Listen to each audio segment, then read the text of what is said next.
ফেব্ৰুৱাৰী মাহৰ 20 তাৰিখে অসমৰ প্ৰতিগৰাকী অৰুণোদয় হিতাধিকাৰী বিহুৰ উপহাৰ হিচাপে আমি আগতীয়াকৈ 8,000 টকা দিম। তাৰমানে প্ৰতিগৰাকী আই মাতৃ যিসকলে অৰুণোদয় আঁচনি পাই আছে they will get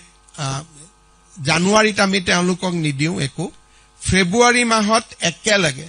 ফেব্ৰুৱাৰী মাহৰ 20 তাৰিখে একেলগে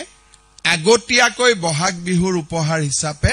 তেওঁলোকক আমি 8,000 টকা তেওঁলোকৰ বেংক একাউণ্টলৈ যদি আপুনি এজন অৰুণোদয় হিতাধিকাৰী হয় এতিয়া পুৰণা হওক বা নতুন হওক যদি আপোনালোকে 1250 টকাকৈ প্ৰতিমাহে লাভ কৰি আছিলে ইতিমধ্যে অসম চৰকাৰৰ ফালৰ পৰা ডক্টৰ হিমন্ত বিশ্ব শৰ্মা ডাঙৰীয়াই বিহুৰ আগে অৰ্থাৎ বিহুৰ পূৰ্বে আপোনালোকৰ কাৰণে ধুনীয়া এখন গিফ্ট প্ৰদান কৰিলে অৰ্থাৎ এনাউন্সমেন্ট কৰিলে যোনসকল বেনিফিচিয়াৰী আপোনালোকে অৰুণোদয় টকা লাভ কৰি আছে অৰ্থাৎ ফেব্ৰুৱাৰী মাহৰ অৰ্থাৎ 20 তাৰিখে আপোনালোকৰ বেংক একাউণ্টত কিন্তু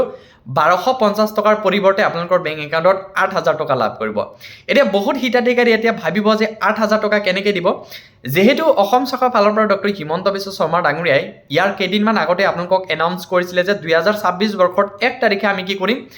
যোনসকল বেনিফিচিয়াৰী অৰুণোদয় টকা লাভ কৰি আছে তেখেতসকলক আমি এখন গিফ্ট প্ৰদান কৰিম অৰ্থাৎ আমি এখন গিফ্ট এনাউন্স কৰিম আৰু সেই গিফ্টটো আজি ডক্টৰ হিমন্ত বিশ্ব শৰ্মা ডাঙৰীয়াই কিন্তু এনাউন্স কৰিলে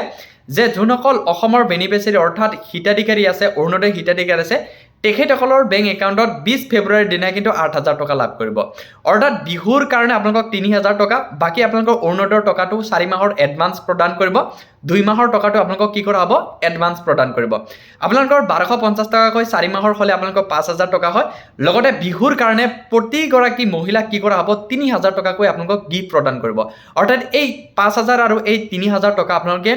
অহা মাহৰ অৰ্থাৎ যেহেতু এতিয়া জানুৱাৰীৰ 1 তাৰিখ আপোনালোকে 10 তাৰিখৰ টকাটো আপোনালোকে লাভ নকৰে আপোনালোকে কি কৰিব ফেব্ৰুৱাৰী মাহৰ 20 তাৰিখত 8,000 টকা লাভ কৰিব এতিয়া বহুতে চিন্তা কৰিব পাৰে যে আমি যেহেতু আমাৰ ডিসেম্বৰ মাহৰ টকাটো লাভ কৰিছো এতিয়া জানুৱাৰী মাহৰ টকাটো আমি লাভ কৰিম নেকি আপোনালোকে জানুৱাৰী মাহৰ টকাটো আপোনালোকে লাভ নকৰে সে এই গোটেইখিনি টকা আপোনালোকে কি কৰিব এই 4 মাহৰ টকা আপোনালোকে জানুৱাৰী ফেব্ৰুৱাৰী মাৰ্চ এপ্ৰিল এই 4 মাহৰ টকা আপোনালোকে এডভান্স 20 ফেব্ৰুৱাৰীৰ দিনা লাভ কৰিব লগতে আপোনালোকক 3,000 টকা আপোনালোকৰ বিহুৰ কাৰণে গিফ্ট কিন্তু আপোনালোকৰ বেংক একাউণ্টত ধুনীয়াকৈ লাভ কৰিব ইতিমধ্যে অসম চৰকাৰৰ ফালৰ পৰা বহুত ধুনীয়া এখন সিদ্ধান্ত গ্ৰহণ কৰিছে কাৰণ বিহুৰ পূৰ্বে বহুতৰ টকাৰ কিন্তু প্ৰয়োজন হয় বহুত মহিলাই কিন্তু কিনাকাটা কৰিব লাগে বা তেখেতসকলে ঘৰৰ কাৰণে বহুত কিবা কিবি কিনিব লাগে সো সেই মৰ্মে অসম চৰকাৰৰ ফালৰ পৰা কি কৰিলে 3,000 টকা গিফ্ট লগতে 4 মাহৰ টকা আপোনালোকৰ কি কৰিব এডভান্স আপোনালোকৰ 2 মাহৰ টকাটো এডভান্স কি কৰিব আপোনালোকৰ বেংক একাউণ্টত ধুনীয়াকৈ সোমাই দিব এটা বহুতে চিন্তা কৰিব পাৰে যে জানুৱাৰী ফেব্ৰুৱাৰী যেটো জানুৱাৰী মাহ এতিয়া চলি আছে এই জানুৱাৰী মাহৰ 10 তাৰিখ আহিবলৈ বেছি সময় নাই এই 10 তাৰিখত আমি 1250 টকা লাভ কৰিম নেকি আপোনালোকে এই জানুৱাৰী মাহৰ 10 তাৰিখত কিন্তু আপোনালোকৰ টকা লাভ নকৰে জানুৱাৰী ফেব্ৰুৱাৰী মাৰ্চ এপ্ৰিল এই 4 মাহৰ টকা আপোনালোকে কি কৰিব ফেব্ৰুৱাৰী মাহৰ 20 তাৰিখত আপোনালোকে লাভ কৰিব এতিয়া যেহেতু আমাৰ ডক্টৰ হিমন্ত বিশ্ব শৰ্মা ডাঙৰীয়া ধুনীয়াকৈ এনাউন্স কৰিছে বহুত ধৰণৰ ভিডিও বনাব হয়তো বহুত আপোনালোকে কি হৈ যাব কনফিউজন হৈ যাব এই কনফিউজনটো আপোনালোকে নপৰিব আপোনালোকক আকৌ কৈছো জানুৱাৰী মাহৰ 10 তাৰিখত কিন্তু আপোনালোকে টকাটো লাভ নকৰে আপোনালোকে ফেব্ৰুৱাৰী মাহৰ ডাইৰেক্টলি আপোনালোকে কি কৰিব 8,000 টকা লাভ কৰিব 4 মাহৰ এডভান্স 5,000 টকা লগতে আপোনালোকৰ বিহুৰ কাৰণে যেহেতু অসমত এতিয়া বিহু আহিবলৈ বেছি সময় নাই সো বিহুৰ কাৰণে প্ৰতিগৰাকী হিতাধিকাৰী অৰ্থাৎ যোনসকল অসমৰ হিতাধিকাৰী আছে অৰ্থাৎ এতিয়া আপোনালোকে যোনখিনি পুৰণা আছে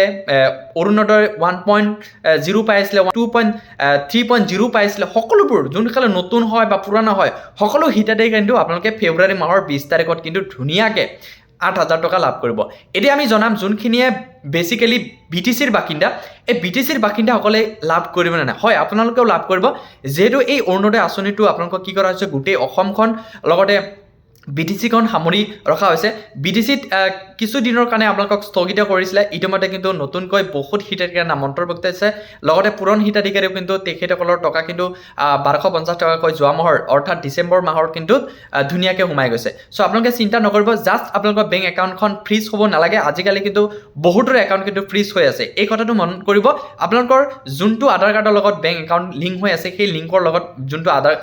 একাউণ্ট লিংক হৈ আছে সেইটো অলপ লেনদেন কৰিব অকল অৰুণোদয়ৰ টকাৰ আপোনালোকে ভাৰচাই নাথাকিব কিবা কিবি 50 টকা 100 টকা হলেও আপোনালোকে লেনদেন কৰিব বস্তুটো লেনদেন কৰিলে আপোনালোকৰ একাউণ্টটো এক্টিভ হৈ থাকে এক্টিভ হৈ থাকিলে যিকোনো গভৰ্ণমেণ্টৰ যিকোনো টকা এতিয়া আপোনালোকে হয়তো সকলোৱে গম পায় যে সকলো চৰকাৰী আঁচনিৰ টকা কিন্তু এতিয়া বেংক একাউণ্টত দিয়া হয় আপোনালোকক ডিবিটি মাধ্যমত দিয়া হয় সো সেইটো আপোনালোকে কথা মন কৰিব